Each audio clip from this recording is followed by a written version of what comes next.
Free, and I'm here at the Mardukite Ministries home offices. I'm here a lot, actually, as people have pointed out over the years. We've probably moved the office 4 times in almost as many years. And although the location has changed, I've spent, better part of 12 hours or so a day confined to the office working with either the correspondences involved with the networking associated with getting something of this magnitude together and organized over the years, and also the Mardukite Truth Seeker Press, which distributes all of our materials to the public as well as our Mardukite Chamberlains. So what I've been asked to do tonight is essentially an extension of what we began earlier. We did a mini-series involved our Liber R, which is Necronomicon Revelations in our series. It's been released and is in print as Novem Portis, or the 9 Gates of the Kingdom of Shadows, and it's available on our website, mardukite.com, necrogate.com, Novem Portis, Necronomicon Revelations. At one point, the book actually just contains the pentagram symbol, best associated with 9 Gates of the Kingdom of Shadows. And what eventually ended up happening is so many misunderstandings connected, in spite of concise item descriptions and blogs and our video series here, that we decided to actually put titles onto the book again and kind of differentiate. Though Novem Portis means 9 gates, and the purpose of the book is not to separate the semantics of the, like, for example, sevenfold gate system into 9 or any such thing. It's an examination of, for example, the 9th gate mythos and how it applies to, for example, the Necronomicon mythos, whether it be H.P. Lovecraft or the more Babylonian-oriented. Essentially our Liber R, 9 Gates of the Kingdom of Shadows, or Necronomicon Revelations, it's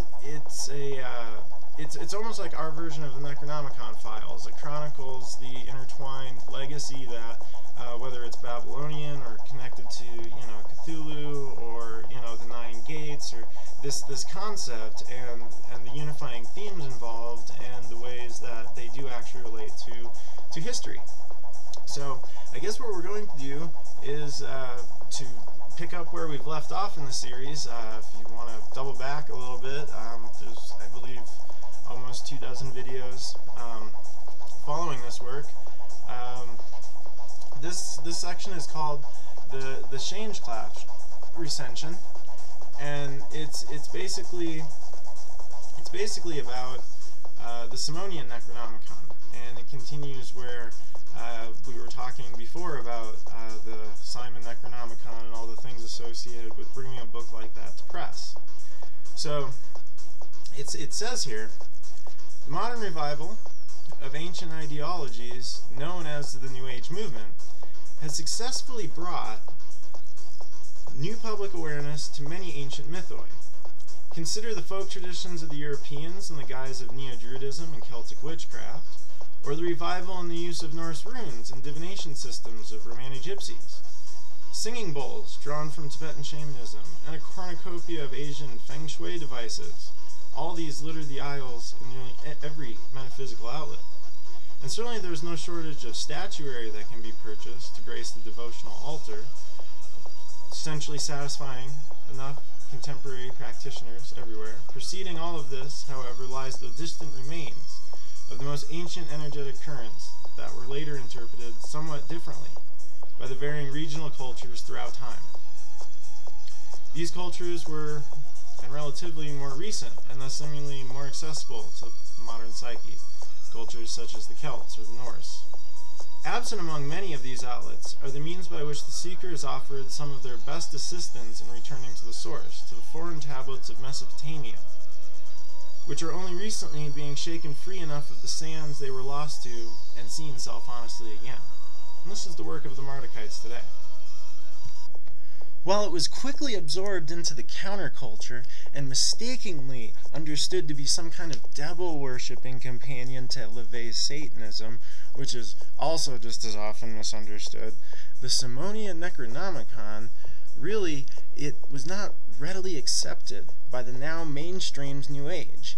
It is less likely to be integrated into the modern magical traditions of legitimately practicing Wiccans and Druids than it is a teenager or a young adult with no occult background. Not to mention up and coming in the Matrix generation, where the idea where we are living in a Tron-like computer game reality is not only possible, now we can show you just how it's done and how we might make it work for us, burrowing the rabbit hole even deeper, ever trying to separate the whole into more levels. In spite of the sales popularity, Simon's Necronomicon does not appear in many of the mainstream New Age outlets. It is more readily available at either larger book chains or more liberal occult distributors. The paperback edition is also considered at the top of the high theft list, unofficially circulated among New Age retailers, as are also LaVey's books, and surprisingly for its size, Buckland's Complete Book of Witchcraft. Very few of the popular metaphysical writers discuss the Necronomicon more than briefly, and even then it is usually of little consequence. Though even Llewellyn Publications began publishing their own cycle with Donald Tyson in 2004, it's purely Lovecraftian with a mention here and there of Babylon and ziggurats. Such a work is not allocated as a hoax because it's not meant to be taken seriously, nor is it presented as some translation of authentic documents. It is such authenticity claims that have gotten those like Simon. Similarly, in other New Age genre, Druidry with Douglas Monroe, these people in the trouble with mainstreamists. But the occult is what it is for a reason. It holds just as many glamours and illusions as the realm of light that people are more comfortable with. The true secrets of the occult lodge protect themselves, even when out in the open.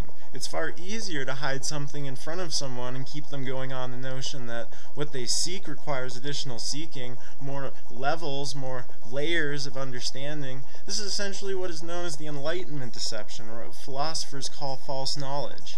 By fragmenting the puzzle into more pieces, the chase to put the picture back together becomes longer, more challenging, and to the psyche that is driven by stimulus, more intriguing. With more pieces to the puzzle, there are more ways in which parts might be fit together and connected to give the psyche its much-needed fix of eureka, yet another glamour. Keep in mind that the size, nature, and picture for the puzzle, the big picture, remains fixed. Only number of pieces and the level of difficulty are changed. The Necronomicon, both as an archetype and in form, represent the way out of this trapping, but without guidance. Such as has been expressed through the Mardukite Necronomicon cycle, the seeker is inevitably going to fall into what are known as trappings, just as one would with any system, and probably not successfully make it out. Why? Because it wasn't designed that way.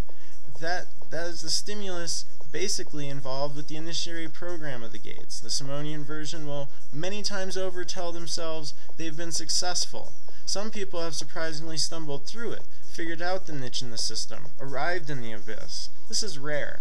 Others have gone through the motions with high hopes, but without actually being able to sufficiently let go of the program conceptualizations of the world, and the presentation of the work as a grimoire doesn't help. Although Simon speaks of the work as a form of shamanism, it is not, and critics argue that the instruments and tools alluded to are too elaborate to have been available to the common people. They've also missed the point. I mean, whether from some insane Arab from the 8th century AD, or the result of scholarly attention to the transliterations available at the time of ancient Mesopotamian tablets, coupled with knowledge of ceremonial magic, the tradition alluded to in the Simon Necronomicon is neither indigenous form of shamanism or a folk magic of the masses. As has been explicitly expressed within our cycle of work regarding it, the tablets are part of the literary collection of the ancient Mardukite order of Nabu that led the religion and government in Babylon, and then later in Egypt under a slightly different guise. One of the most renowned ceremonial occultists of the modern age, who essentially bridged the gap between Crowley's era and the modern one, is Kenneth Grant. While some of Grant's earlier works could only allude to such connections between the magic and specifically Lovecraftian interpretations of the Necronomicon, the more recent works I mean, they blatantly make what he cites as the Schlangekraft Recension, the Simon Necronomicon, and the manner in which the tome is related to in Grant's Outer Gateways concerning communications made by ceremonialists of magical lodges with the Old Ones or Deep Ones shows he evidently took this seriously. That Kenneth Grant essentially inherited the OT organization and fan fellowship of Aleister Crowley establishes that the Schlangekraft Recension was far from the only means, or even remotely close to their own means, of making contact with alien intelligences.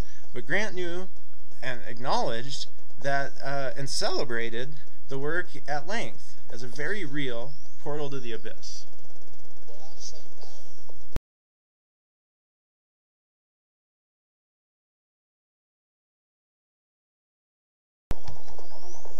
But the occult is what it is for a reason. It holds just as many glamours and illusions as the realm of light that people are more comfortable with.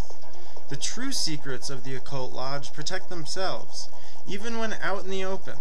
It is far easier to hide something in front of someone and keep them going on the notion that what they seek requires additional seeking. More levels, more layers of understanding. This is essentially what is known as the enlightenment deception, or what philosophers call false knowledge.